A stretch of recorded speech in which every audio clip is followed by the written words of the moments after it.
Hello, everyone. Good afternoon, and thank you for joining us for another retail talk. We have another trending hot topic for today, and for the next hour, we will talk about interesting things that awaits us in the future, like new standards, technologies, processes, and trends.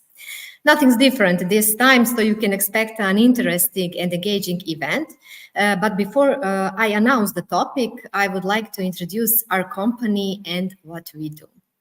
Fiscal Solutions is a company that produces software for fiscalization and is one of the leaders on the market in the European and global market.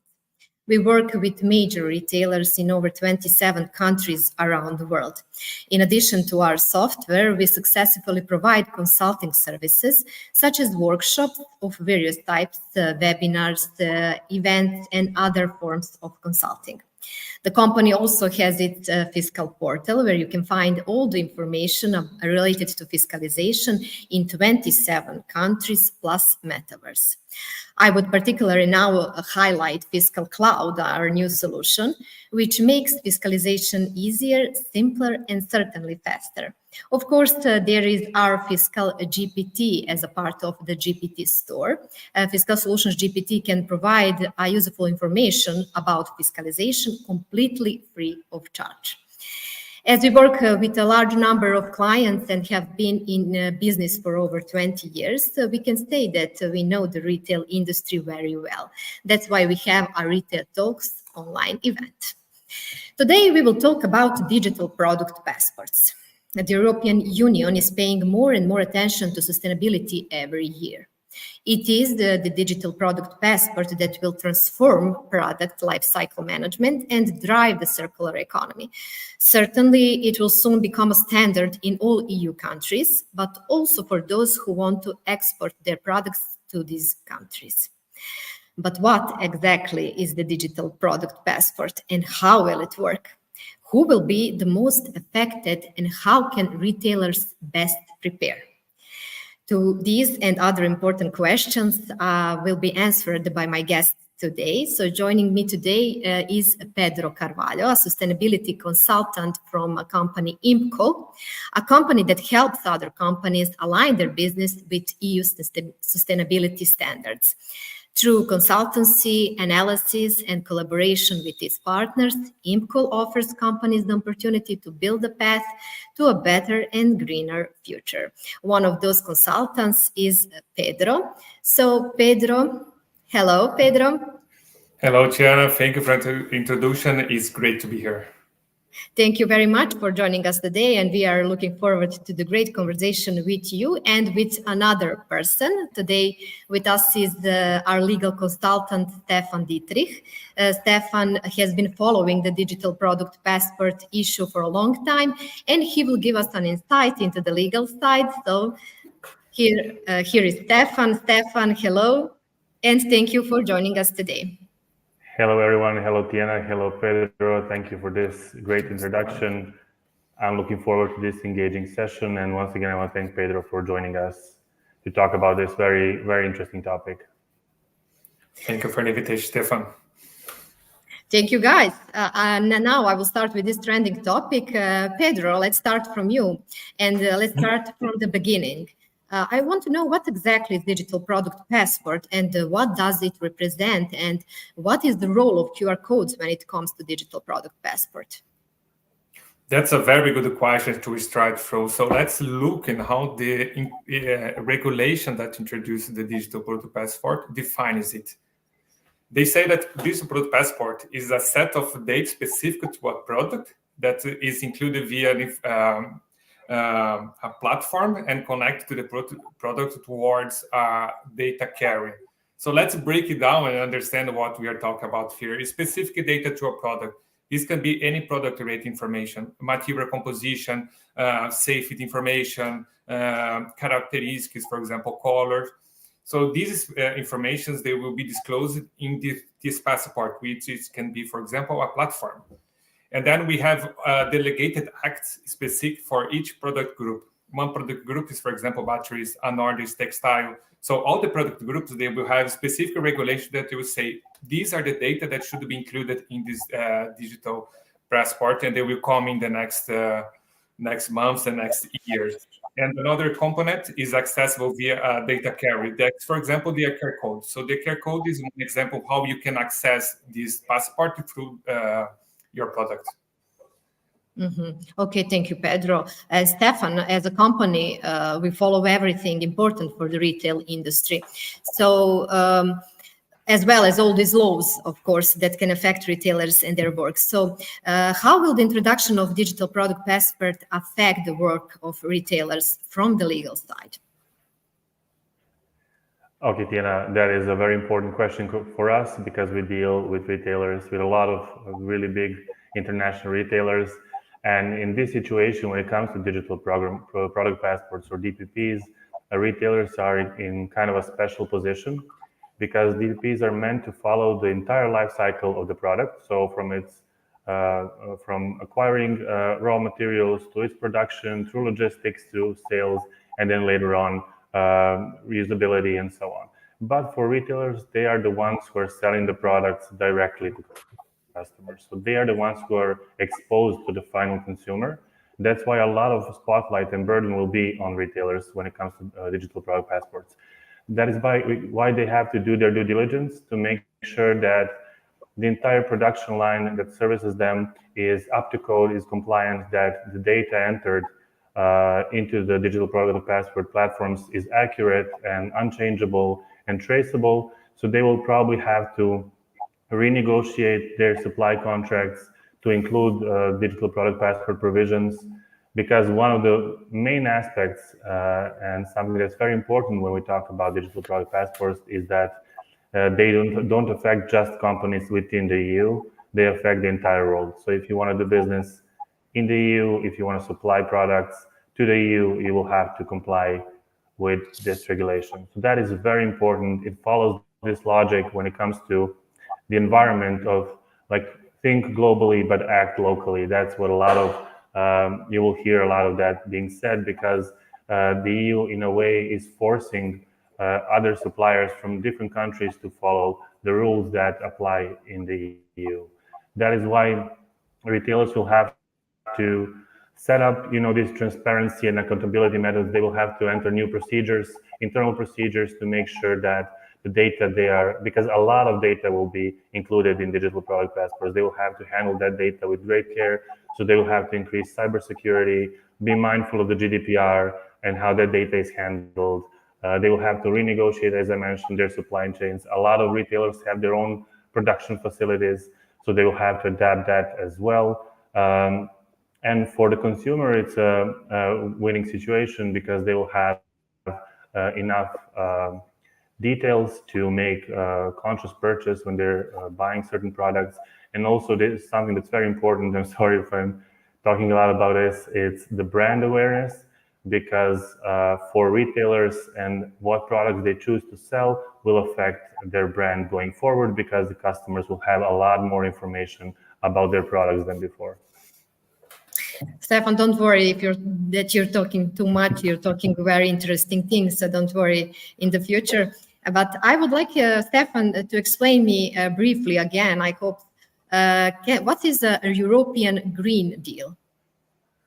Okay, so in order to understand the digital product passports, we'll have to go back in time a little bit. So when the Kyoto deal was signed, that was the first worldwide attempt to cut down emissions, to decarbonization. And of all the entities, all the countries that signed this pact, the European Union was the only entity that was the one who actually managed to cut down on its emissions. So to ensure more liability, more progress when it comes to green economy, in 2019, the Green Deal was adopted, and its main goal is climate neutrality of the entire European continent by 2050.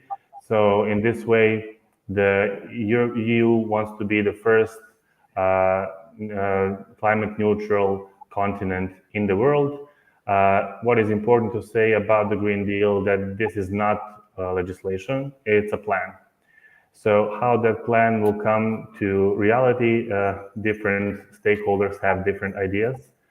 But what is important essentially about the Green Deal is that it has two goals. First of all, to transform our economy to a more sustainable and environmentally friendly way. Cutting emissions, of course, is the major part of the Green Deal, but it's not all of it. Another major component is digitalization of the economy. So cutting emissions and digitalizing the economy go kind of hand to hand.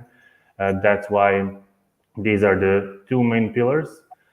But to achieve that, we'll have to invest in a lot of green technologies, create new jobs, improve the quality of life for all Europeans through reaching climate neutrality and maintaining, of course, the economic growth and everything that's needed for sustaining the economical structures in Europe.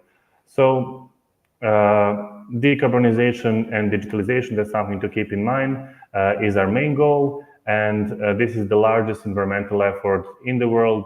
The EU is planning to set aside 1 trillion euros to facilitate this plan, to push Europe towards sustainability. As I mentioned, there is no consensus on what that means from both political and economic reasons. But to tie it into digital product passports, where that comes into play is that the DPPs will play a crucial part in achieving these ambitions. One of the things already mentioned is that through DPPs, Europe is forcing other countries to comply and producers from other countries to comply with EU regulations. That is where the global aspect of DPPs takes place, and that's why this is important. It's meant to provide detailed information about the product journey from raw materials to from raw material extraction to production through disposal. So it will give a lot of data to a lot of different stakeholders. And we can say that the true currency of the future is data. That is why digital product passport is very important on so many levels, because it will be invaluable for both governments, companies, consumers. So it affects a lot of different stakeholders, as I said, on a global level. It will enhance the supply chain transparency by documenting the environmental footprint of each stage of production. So it will encourage manufacturers and logistic operators and retailers to adopt sustainable practices in order to stay compliant, to reduce we can say that the DPPs are a hand of the Green Deal. They're a tool to achieve one of the goals of the Green Deal, and that is the decarbonization and move to a sustainable economy. So to sum it up, when it comes to the Green Deal, sustainable future is its goal, and digital product passports are one of the tools to achieve this journey, to promote transparency and enhance product lifecycle management, and to support and inform consumers as well, helping us make informed choices when it comes to not just buying products, but their upkeep, recyclability, and so on. Okay, thank you, Stefan. And Pedro, can we now explain a little bit on importance of sustainability and circular economy, and clarify these terms right here at the beginning? Precisely. Let's look into the definition. What is circular sustainability? Let's start from the sustainability side. Sustainability says that we need to satisfy our needs without compromise the future generation satisfying their needs. But what is, for example, those needs? A need could be a consumption need. I need to buy a new home appliance for my house. I need to buy new clothes. So there's a lot of resources related to these, to the fulfillment of these needs. And we know that the resources, they're finite. So at some point, we will have some sort of shortage. So it's important to have a sustainable consumption, in the sense that today we can satisfy these needs of consuming products, for example, but our future generation, they will be able to do so as well. And we talked about the materials, and there's where the circular economy plays an important role, because the circular economy argues that the materials, they keep in constant loop. We should not lose the value that has been imbibed in these materials. So I'm extracting raw materials, virgin materials from Earth, and then I'm processing these, convert this into a product. This goes to the house, and what happens after? They're going to incinerations to produce energy, for example, or they're going to landfills. So you are losing this resource. Of course, you can recover the energy that has been in the resource, but this should be the last option. You have a hierarchy that you should, let's say, follow to maximize the value of your product. Starting from the reuse, manufacturing, rethinking, reducing. So there's a lot of concepts that falls into the umbrella of circular economy, and circular economy is one enabler of the sustainable development. And you have different renowned institutions that define these concepts, defining principle for circular economies. So what is guiding circular economy? We talk about the non-material loop, but we also need collaboration. We need to have a system thinking as well. So how one component affects the other. So those, I think, are important building blocks of the sustainability and the circular economy. And tell me, Pedro, can you explain actually the digital product passport's role in achieving EU sustainability targets by 2030? Yeah, that's also a very good question. So looking to the DPP.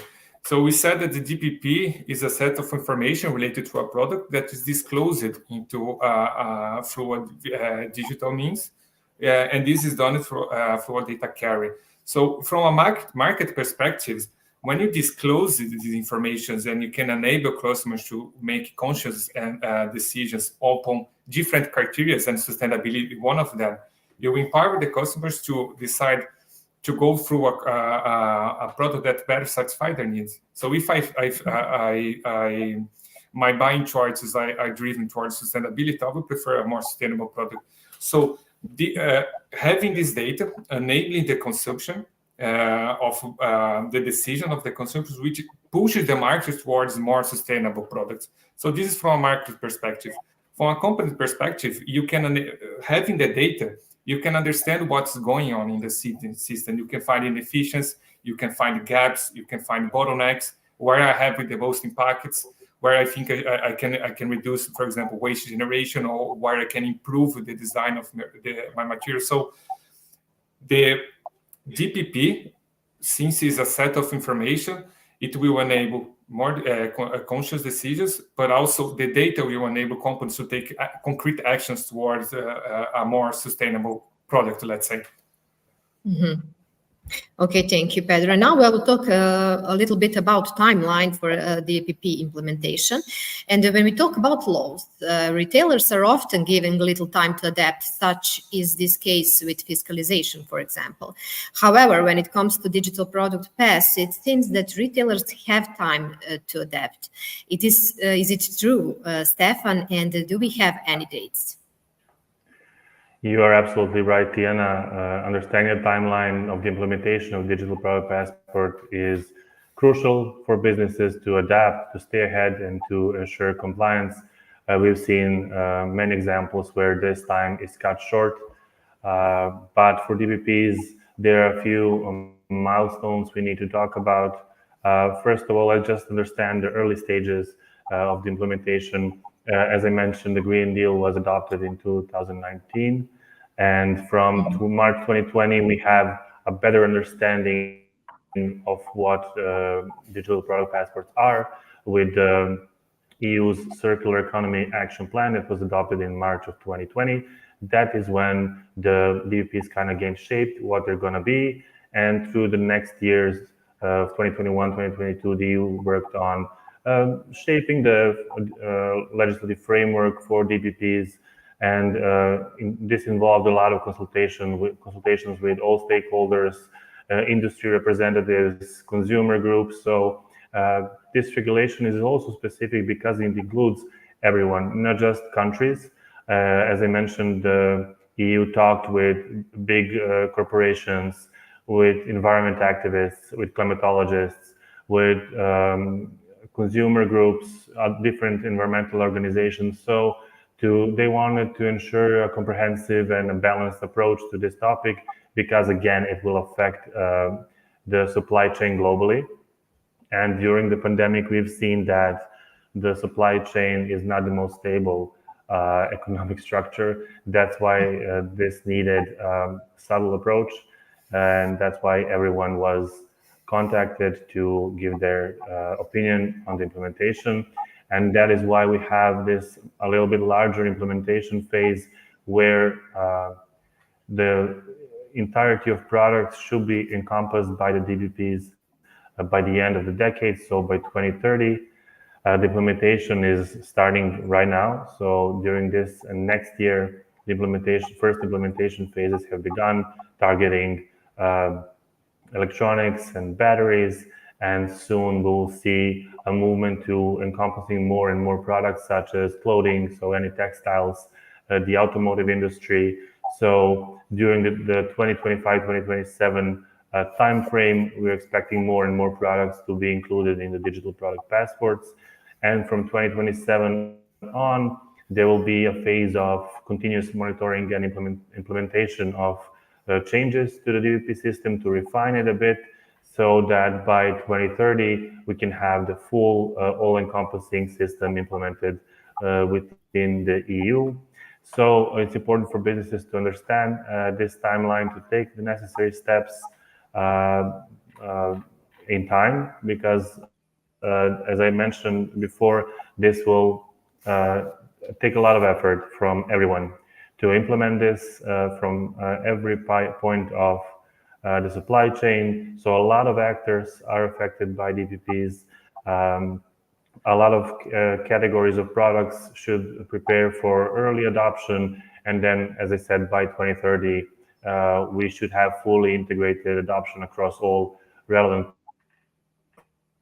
product categories within the EU market. And this hopefully will set a global precedent and encourage other countries and other international entities to adopt similar measures, where again, international collaboration is of key aspect to standardize DPPs globally and facilitate the transparency and accountability of the supply chain. And Pedro mentioned one very important topic I just want to circle back to, is where we as a consumer, talking about myself, I would also like to choose a product that's more sustainable.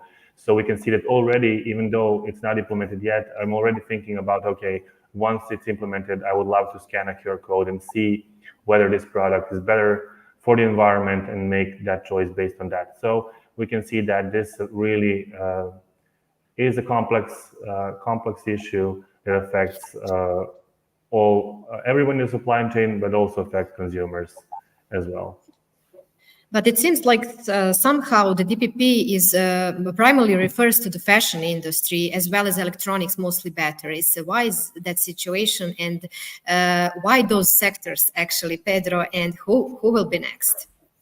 Yeah, that's another very good question. So those are defined by criteria set by the European Commission when they define the products that are going to be englobed. And this can be done, for example, circular economy potential, impacts can be pollution, waste generation. So there's a set of criteria that are defined to understand which products are going to be targeted first, because we could virtually set DPPs for all the products, but there's a lot of development preparation that's needed beforehand. So the priorities are for the ones that have, for instance, potential for positive impacts, for example, circular economy, and the greatest negative impacts. What we know is that as soon as the Eco-Design for Sustainable Product Regulation, the ESPR, is approved, there will be 90 months for a working plan to be defined. So probably around the first or the second quarter of 2025. And in this work plan, they will release which products are coming next. And of course, they will take into consideration some pre-identified product groups that have been proposed. For example, iron and steel, aluminum, textile that we mentioned already, tires, detergents, chemicals, energy-related products. So there's a big list that aims to be defined, but we need to wait until for the final decision, and we need to remember that the DPP falls under this ESPR regulation. The ESPR has another scope there's a big scope of products. And I wanted to bring Stefan into the discussion because I mentioned some criteria environmental, but for example, is there political factors involved in the decisions. For example, we have the toy directive that will come. And we believe that the toys are also going to be one product group that we found under the DPP. So is it something that perhaps influencing the decision? Yeah, so the political aspect is very important. I already mentioned that there are different viewpoints when it comes to both economic impact and political impact. Of course, we know that there were a lot of problems with supply chains. The COVID pandemic exposed a lot of problems, but also a lot of scandals that have affected large corporations. I don't want to name any names, but scandals connected to sweatshops in different Asian countries. So a lot of them, to achieve constant economic growth, cut down on labor laws, human rights, and so on. DPPs will tackle this as well. That is why it's not in everybody's interest to implement this regulation. That is why we have this staggered approach where the EU is treading cautiously, but hopefully they will implement this fully to a lot of different products, because as we already said a few times, this is something that will affect things on global scale and will tackle different problems. So we're not just talking environment, we're talking labor laws, child labor laws, which is something that's surprisingly important even today. In 2024, we still have to talk about it. So Exactly. This is very multifaceted approach that has a lot of opponents, both politically and economically. And we know that the Green Deal in itself is not the most popular document in many circles, because some view it as a way to slow down the economic growth of the European Union instead of being an opportunity to achieve better future. We know that the United States, for example, pulled out from the Paris Agreement, something that's very impactful to the entire process. So there's a lot of political discourse when it comes to the implementation of this regulation, the scope of it, and so on. Let's talk a little bit, Pedro, about structure and accessibility of DPP data. What data is included in DPPs? Yeah, I believe this is the million question that has been asked in the context of DPP. What data should be in the DPP? So as I mentioned in the beginning, the data that should be disclosed is going to be defined in the delegated acts, so specific regulations for each product group. And we have already published the EU battery directive, which discloses which information should be in the battery passport. We have some idea of information that can be there. For example, when we look to the ESPR, the regulation that introduces the DPP, you have some information there. And let's group it here, for example, product data. So product data will be the unique product identifier that will say that this product is unique through that, let's say, this registration. You have a global trends identification number, you have safety information, but you also, from a documentation point of view, is there any documentation that some other specific regulation require for that product? If yes, then this should be in the DPP. The user manual, instructions, warnings, company information, for example, unique facility identifiers, information related to importing. And then you have the sustainability data. And this is where most will come in this delegated act. But we have some ideas that information related to repair, information related to recycling. So how repairing shops and recycling facilities, they can understand what is in these products in the sense that the process is more optimal, is more efficient, and you can enable a better recovery of resources. And other potential information, so hazardous substances, waste, water, energy intensive. So those are potential information that will come. So because we need to say potential, because it is still going to be defined most of for the product groups. Okay, but data management and continuous updating mechanism, why are they so important for the DPPs? Yeah, well, they are important because if we don't have a good data management, a good architecture behind this DPP, the system will not operate as expected. So For example, this delegated access, they will say in which part and what data carrier, for example, should be for this direct. So you look to the battery directive. It says that the data carrier should be visible in the battery. But for example, you take a toy, for example. Let's use this as just an example, which comes in a package. The DPP data carrier, for example, QR code is going to be in the toy itself, or is going to be in the package? Because it's important that the data carrier it's kept along the life cycle of this product. So there's a lot of things related to this. So looking to the technology you mentioned, you need softwares for data collection, making sure that you have reliable and accurate data. Share data between the actors and they recommended that this is done in a decentralized way. You need technology to process data, to make it accessible for the people, and you have different instances of accessibility for this data. Consumers will have one level of accessibility, but public organizations, European Commission, for example, perhaps they will need other levels of accessibility to identify some information that not necessarily needs to be available for the people. So there's information that are going to be described based on, do I need to know this information?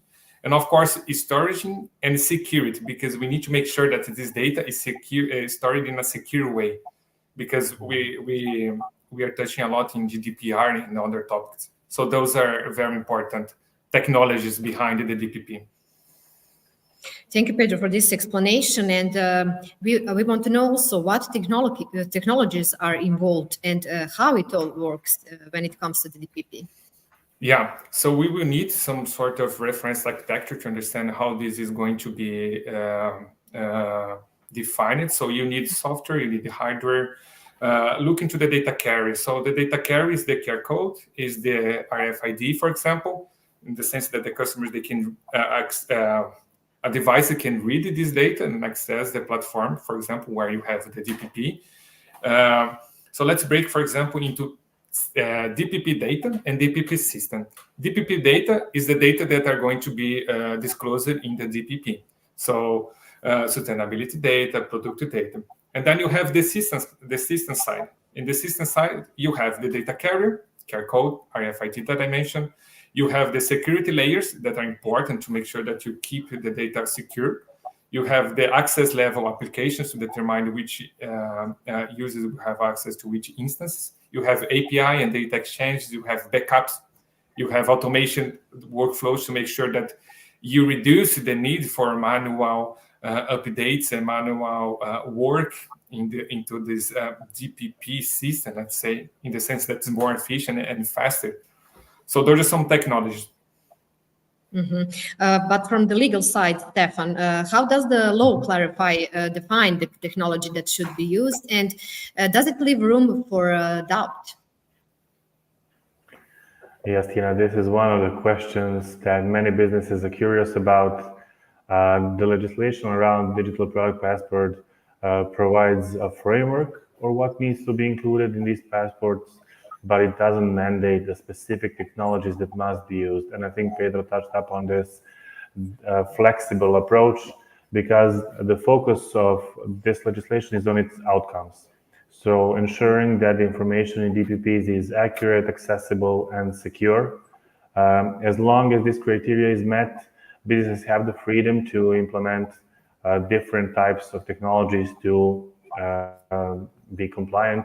So, for example, we heard talks about blockchain being used, especially because of its security. It's secure, transparent, and unchangeable.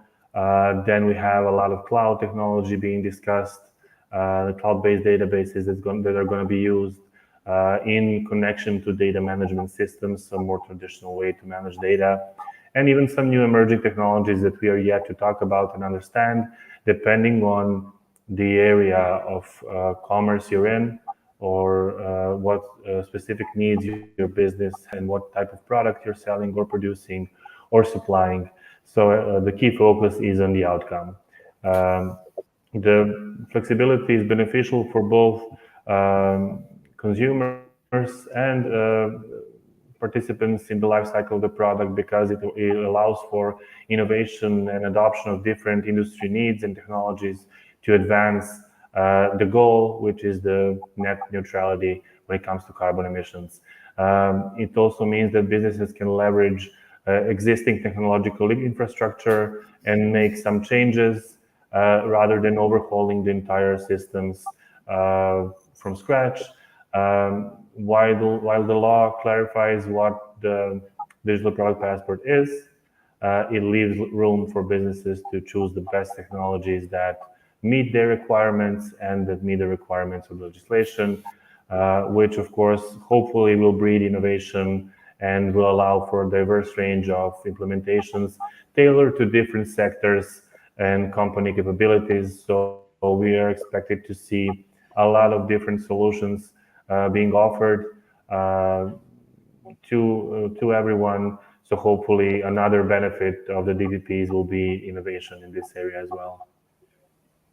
Okay, let's continue now with the governance and compliance. Can you explain, Stefan, please, governance framework for managing DPPs? Mm-hmm. So governance frameworks are essential for ensuring that the digital product passports are managed effectively and consistently across the board. So we said already this is a global effort, although it's starting from the EU, this is actually a global effort. So different frameworks will have to be set up when it comes to governance. First of all, the first layer we need to talk about is regulatory oversight. So when it comes to regulatory bodies within the EU, they will be responsible for setting the standards and guidelines for all DPPs. They will need to make sure that the information included in product passports are comprehensive, accurate, and secure, and also to provide audits and assessments to ensure compliance with these standards. So in the next level, we have industry standards. So depending on the sectors of the industry, they will have various industry bodies may develop their own standards when it comes to DPPs, tailored specific to their needs and characteristics of different sectors, such as we already mentioned, electronics, textiles, batteries, automotive industry as well. Especially for industries like automotive industries, where a lot of different composite materials go into production, a lot of different suppliers, a lot of moving parts that need to be covered. That is why we'll have to have regulation on the industry level as well, and then a step below company level governance. So individual companies, especially large ones, will also have to adapt. They will have to set up governance frameworks that will be essential for managing, creating, and updating and maintaining the DPPs and information contained within them. That involves setting up internal policies and procedures to ensure data accuracy and integrity.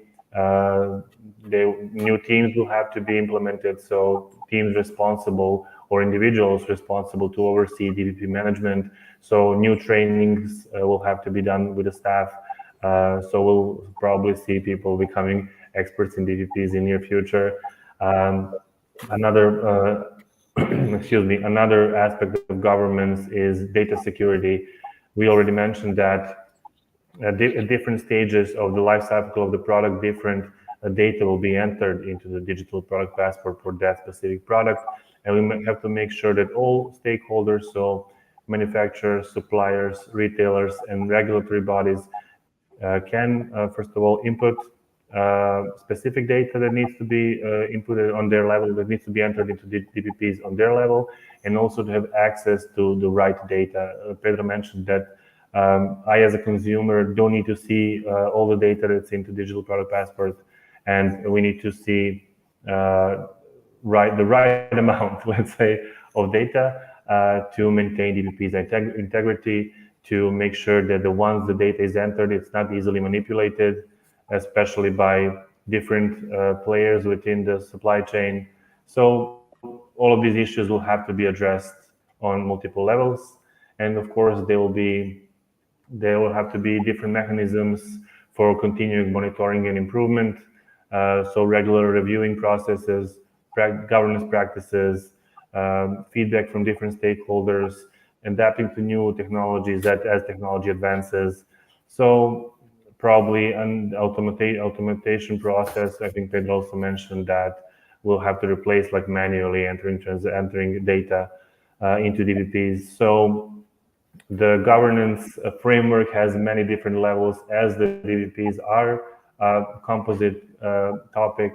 So the governance will have to have many different layers. They will have to work together to ensure the environment where DBPs can fulfill their purpose, because that is the main goal. So this is a very purpose-driven legislation. Yes, Stefan, thank you. I just wanted to ask you how to ensure data integrity and security, but you already answered me on this question. So, Pedro, let's now mention what is the most important steps for the retailers, for the process for every retailer when we talk about steps to compliance for businesses. Mm-hmm. Perfect. So, to the specific to the DPP, the journey it starts by defining your goal. What do you want to achieve? What are your goals towards sustainability? What is this? Why? When? What are the targets? And then you need to have an internal buy-in, a commitment toward this initiative, because the budget will need to be allocated. But you start looking to the regulations. Make a list of the requirements. What do I need to comply? What are the technical details? What are the information? What are the the manuals, for example? Okay, so I have all the requirements. And then I need to understand, do I fulfill this requirement, or I have a gap?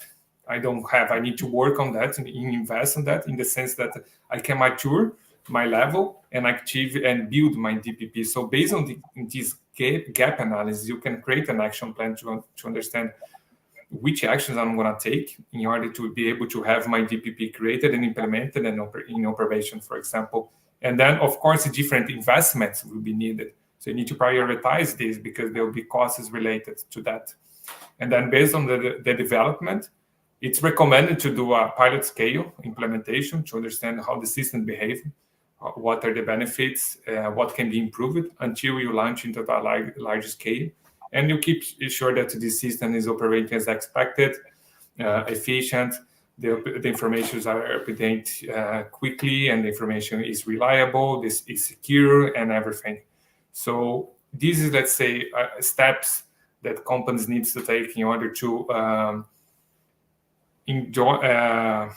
join this journey towards the DPP, and of course a more sustainable product development. Mm-hmm. But what should the businesses pay particular attention to in the case of DPP from a legal point of view? Mm-hmm. So from a legal point of view, as we already mentioned, this is a very complex topic. So I will go through some bullet points, let's say, when it comes to something that businesses need to keep in mind. First of all, what we have been talking about thus far is compliance with regulations. As Pedro mentioned, depending what your sector of business is, see what you need to do, make lists, train employees, implement systems, and so on. So first of all, that is the first layer. I will say what you need to worry about is compliance with regulations. The next one, regulations concerning DPPs in a narrow sense. Next one is data accuracy and integrity. So businesses must ensure that data provided in the DPPs is accurate, complete, and up to date. From a legal standpoint, any inaccuracies or omissions can lead to liability issues. So that's something that you need to worry about, especially for retailers. As I mentioned in the beginning, they are the ones who are dealing with the final consumer. So a lot of spotlight will be on them. So they will have to do their due diligence and check their entire supply chain for maybe some problems along the line, and to make sure that every piece of data entered into the DPP is accurate. So there will need to be audits and verification processes conducted by different companies within the entire life cycle of the product, to make sure that the data is accurate and that the integrity isn't endangered. Connected to that, consumer rights and transparency. One of the goals of DPPs is to enhance consumer rights by providing us with detailed information about the products we purchase. We already mentioned that this has a huge potential impact on certain products. Like for now, I will give you a practical example. Let's say if we have this mug, I have no idea where it is from. Maybe at some point it said made in China, I'm not sure. But in the possible near future, I will have much greater detail about it. So for example, it's obviously ceramic, but this is plastic, where it's from, what kind of materials were used to make it. This is rubber. So different elements will be included, their origin, how were they sourced, how were they processed. So I will have a lot more information about this product. So if I have a choice between a few different mugs, I will look for the one that has the most, that has the least impact on my environment, especially as I will have all of this knowledge that I didn't have before. Right. So we have to keep that in mind, that we're going to change the entire mindset of the consumer. So if I know that, for example, this mug was made in a sweatshop, I'm not going to buy it. So even though I need this, I'm not going to buy it if I know for sure, because we all have this idea in the back of our heads that, oh, probably, this shirt or whatever was made somewhere in a factory with debatable human and labor laws rights, but we don't know that for sure. So we live on this ignorance. But in the future, this ignorance will be gone. So you'll know for sure where this came from. This is just an example, but you'll know for sure where this came from and what kind of practices were included in its production, where did the elements to produce it come from. So we'll have a lot more data to process as a consumer. So a lot of pressure will be put on companies, especially large retailers with robust supply chains that will have to change their ways, let's say it like that. They will also have to be prepared for potential liabilities and recalls, because we will have so many information at our disposal. Companies will need to be prepared for possible recalls and liability issues to adapt and properly address them, minimizing legal risks. And again, it's all about the environment. And I, as a consumer, if I'm conscious about the environment, I will want my products to be environmentally friendly, and I will want the companies I'm buying the products from to be aware of this. So companies will have to address different areas very proactively, and they will have to navigate this new, not just this new legal landscape, but also a new way of thinking. And that is where the strength of DPPs, I think, comes in. Thank you, Stefan, for this demonstration and detailed explanation. Thank you very much. And we will talk a little bit more about this topic. But before that, I should mention Pedro Carvalho. He is our special guest for today, and he is working for iimpcoll company. Can you tell us, Pedro, something more about your company, and what does the path to a greener future look like, from consultation through technology, partnership, cooperation to the digital product path? Perfect. And I think that collaboration is a key word here. In order for us to achieve most of the sustainability goals and the ambitions, including the digital product passport, collaboration is important in the sense that companies, they can share capabilities and achieve something bigger together.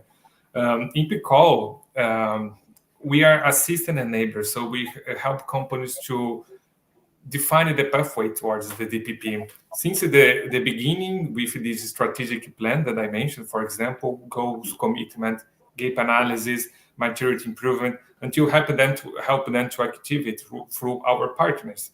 Because iimpcoll wants to be an ecosystem enabler, so we have partners that help us to deliver the DPP to customers. For example, IBM is one of our partners, and different softwares are necessary for the DPP. For example, blockchain, supply chain softwares, because a lot of softwares will be related to the DPP, REPs, PIM systems, REP systems, and everything. So IBM, as an example, they have the blockchain for supply software. So through our partners and being the system enabler will help the companies to understand what is the actions to be taken, how to achieve that is where iimpcoll is taking a place in the DPP. But DPP should also be looking into a system perspective, how DPP connects, for example, to my efforts towards this corporate sustainability reporting or eco-design. So understand how these will complement your other sustainability efforts is also something really important and will increase the value that the company is deriving. And this is something that we are pleased to help our customers with. And what about Fiscal Solutions, Stefan? What will Fiscal Solutions do next when it comes to the DPP? Well, Tiana, as you know, we love to educate. And as Pedro mentioned, I want to agree with him that cooperation is very important when it comes to DPPs. So we as a company will continue monitoring the development of digital product passports with great interest, looking for new opportunities to cooperate, especially when it comes to education, but also implementation like we're doing right now. We believe that staying informed and educated about the latest advancement in this area is crucial for all the reasons we mentioned. So this is a very globally encompassing solution that will change a lot of the ways we think about supply chains, the way we think about retail, and I think that a lot of our clients can benefit from this knowledge. This is one of the reasons why we host events like this one, to share knowledge, to foster discussion on these important topics that affect not just retailers, but like our society as a whole. And ecology and green economy, a huge part of it. You know, Tiana, we follow different topics connected to green economy, such as when we covered the end of receipt printing in France. So we jumped on that topic. The moment it came out, we offered quick solutions to our clients, not just when it comes to knowledge, but also to concrete solutions when it comes to changing out your printed receipts, for example, for e-receipts. Hopefully the same logic will stand behind this this topic where I think sustainable development and a green economy should be at the core of all our values. And that's why we need to understand DPPs, contribute to these goals as we can, and see how we can integrate this important topic into our future practices. That is why we love to engage with different companies and different people from different backgrounds. Again, thank you, Pedro, for sharing your insight. It was very valuable because, again, we believe that cooperation between all stakeholders is essential, especially when it comes to sustainability. Our collaborative efforts can lead to, if our collaborative efforts can lead to a better future, I'm all in, and so is Fiscal Solutions. Yes, absolutely. but before we... Okay, say. I would like just to thank for the opportunity, and I think we all learned, and I could learn a lot from Stefan. So it was a great discussion, and I hope the people that are listening to us could also catch a bit of this knowledge. And again, thank you so much for this invitation.